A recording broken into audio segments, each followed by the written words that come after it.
barang kiriman milik pekerja migran Indonesia atau PMI akhirnya dicabut. Keputusan diambil dalam rapat terbatas di kantor Kementerian Koordinator Bidang Perekonomian yang dipimpin Menko Perekonomian Airlangga Hartarto hari ini.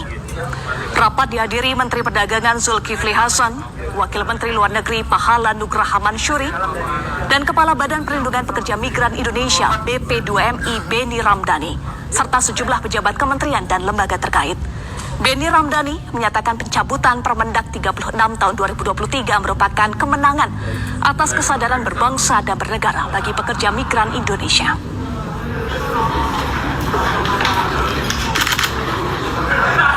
Saya ingin sampaikan dalam keterangan pers saat ini, hasil dari pertemuan tersebut, alhamdulillah, ini adalah kabar baik, ini adalah kado istimewa untuk para pekerja migran Indonesia dimanapun di negara-negara penempatan. Satu, rapat memutuskan, dan ini disampaikan langsung oleh Bapak Menteri Perdagangan, bahwa Permendak 36 tahun 2023 tentang kebijakan dan pengaturan impor dinyatakan dicabut, ya. Dan terkait pengaturan kebijakan impor, ya, dikembalikan ke Permendak nomor 25. Sehingga yang kedua, tidak lagi berlaku pembatasan atas jenis dan barang milik PMI. Jadi kemarin di Permendak 36 2023 yang mengatur jenis dan jumlah barang, sehingga otomatis dengan dicabutnya atau ya pada posisi di hall Peraturan Menteri Perdagangan nomor 36 tahun 2023 atau dinyatakan tidak berlaku secara implementatif di lapangan, ya, maka tidak berlaku juga pembatasan untuk jenis dan jumlah barang milik pekerja migran Indonesia. Jadi yang kemarin sempat mengatur alas kaki 2, kemudian pakaian 15 pieces, itu tidak berlaku lagi. Jadi PMI bisa mengirim, ya, barang sebanyak-banyaknya, sepanjang barang itu tidak masuk kategori barang terlarang, barang yang dikategorikan berbahaya, barang yang dikategorikan menjadi ancaman bagi lingkungan misalnya.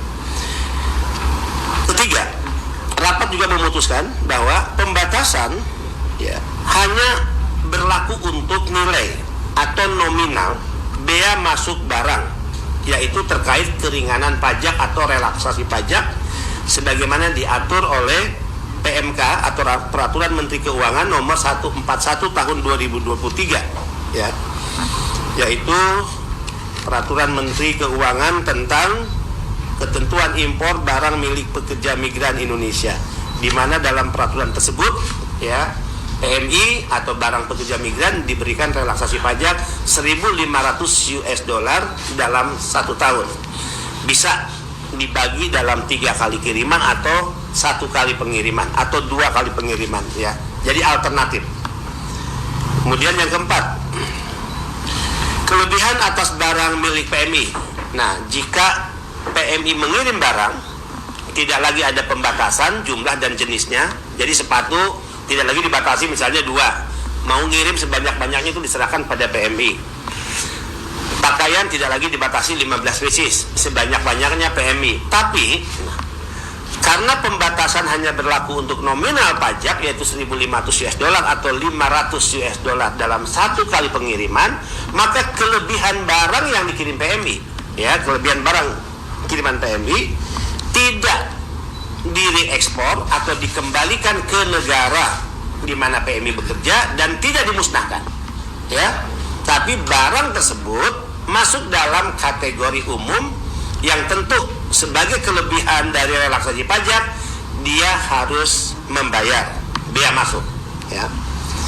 Jadi tidak lagi harus dikembalikan ke negara di mana PMI bekerja atau apalagi dimusnahkan, tapi otomatis kelebihan barang tersebut masuk dalam kategori barang umum yang harus membayar, ya, bea masuk atau pajak. Kelima, rekan-rekan sobat migran, tarif umum kelebihan barang dengan bea. Nah, tadi ada yang tanya pasti kan. Nah, kalau yang lain dibebaskan pajaknya, kelebihannya karena sudah tidak dibatasi, tidak dilarang lagi, ya, masuk kategori umum, itu berapa pembayaran bea masuknya? Selama ini, ya, yang berlaku umum adalah 7,5%, ya, dari total, ya, jumlah barang ya Pak. Dari kelebihan barang, dari harga barang. Nah, khusus untuk PMI, kalau umum kan 7,5% kelebihan barang harus dia bayar bea masuk atau pajaknya. Usulan Pak Menko Perekonomian tadi di state langsung dalam rapat tersebut ya diberikan keringanan kembali sebesar 5%. Khusus barang PMI, umum tetap 7,5%. 6. Usulan BP2MI, jadi BP2MI tetap tadi mengusulkan 1.500 US dollar itu tidak cukup karena kita punya contoh best practice Filipina. Ya, bahkan tadi saya menggunakan bahasa kenapa kita tidak mau jujur, ya, dan kenapa kita tidak malu melihat Filipina. Saya katakan begitu dalam rapat. Filipina itu negara kecil, tapi bagaimana Filipina sebagai negara menghormati PMI memberikan relaksasi pajaknya itu 2.800 US dollar. Sekali lagi 2.800 US dollar. Kita ini negara besar, jauh lebih besar dari Filipina. Masa kita hanya memberikan 1.500 US dollar? Karena rapat tadi tidak dalam konteks mengambil keputusan itu, karena itu harus langsung presiden, maka Menko Perekonomian Pak Erlangga memberikan dukungan atas usulan BP2MI ya untuk 2.500 US dollar atau minimal 2.500 US dollar.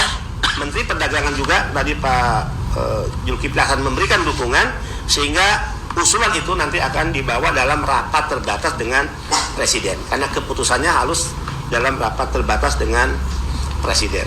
Mudah-mudahan tentu usulan ini akan berhasil. Kemudian ya, BP2MI juga nanti akan menindaklanjuti ya usulan tersebut dalam bentuk surat kembali kepada presiden. Besok kita akan luncurkan suratnya, yaitu meminta PMK 141 direvisi, nilai nominal bukan 1.500 US dollar tapi best practice Filipina, ya kita akan jadikan itu role model 2.800 US dollar atau paling minimal 2.500 US dollar. 7. Terkait barang-barang milik PMI yang tertahan ya di pelabuhan Tanjung Mas dan Tanjung Perak, sebagaimana juga sudah menjadi konsumsi publik, sudah diberitakan oleh berbagai media ya bahwa ribuan dos-dos barang milik PMI sudah 6 bulan, 5 bulan, 4 bulan tertahan di 2 pelabuhan tersebut dan pelabuhan-pelabuhan kecilnya. Rapat tadi menyetujui agar barang-barang milik PMI tersebut segera dikeluarkan. Yang pengaturannya, atau otoritas kebijakannya itu diserahkan kepada pihak Bea Cukai, ya. Jadi tidak lagi diatur oleh Permendag, ya, tapi diserahkan otoritas kewenangannya kapan dikeluarkan tentu tadi, ya, persetujuan dan perintah rapatnya harus segera itu menjadi kewenangan dari Bea Cukai. Kami akan kembali usai jeda, tetaplah bersama